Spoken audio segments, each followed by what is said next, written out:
పూర్తి ఎపిసోడ్ అని జీ5 లో ఉచితంగా చూడండి. యాప్ ని ఇప్పుడే డౌన్లోడ్ చేయండి.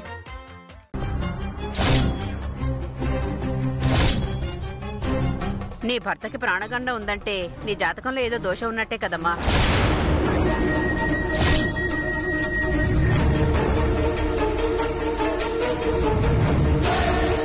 అలాంటి దోషం ఉన్న వాళ్ళని ఇలాంటి శుభకార్యాలకు పిలిస్తే మంచి జరగదమ్మా.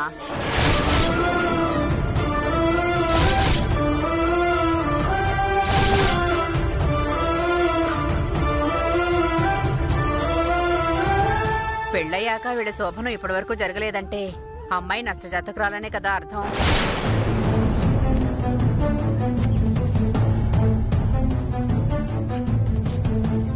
శుభకార్యాలకి కష్టాలు గండాలు దోషాలు ఉన్నవాళ్లని పిలిస్తే మంచి జరగదు కదమ్మా.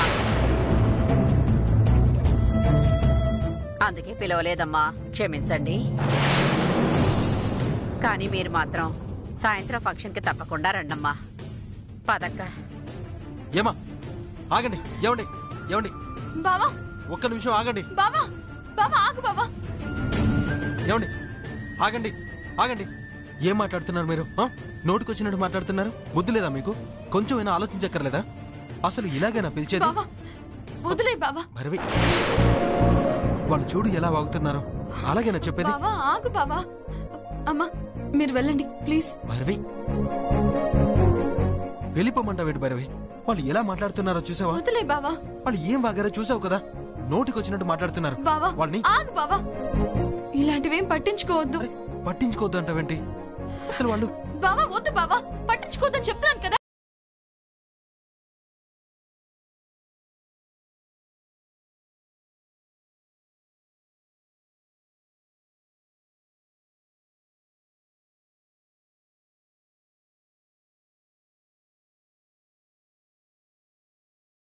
వాళ్ళు మూర్ఖత్వంగా నోటికొచ్చినట్టు ఏదేదో వాగారు.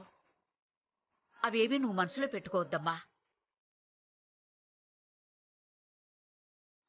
ఎదుటి వాళ్ళు ఏమనుకుంటారో అని ఆలోచన కూడా లేకుండా మాట్లాడే వాళ్ళని మనం పట్టించుకోకూడదు భైరవి.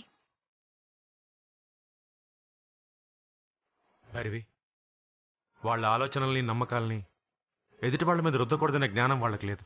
వదిలేమ్మా. అన్నయ్య, మీరెవరూ నా గురించి బాధపడకండి.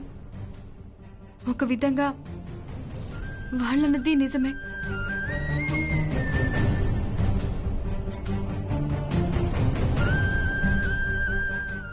వాళ్ళు అలా మాట్లాడి ఈ గండం నుంచి ఎలా గట్టెక్కాలి, ఈ సమస్య నుండి ఎలా బయటికి రావాలి అనే విషయాన్ని వాళ్ళు నాకు గుర్తు చేశారు.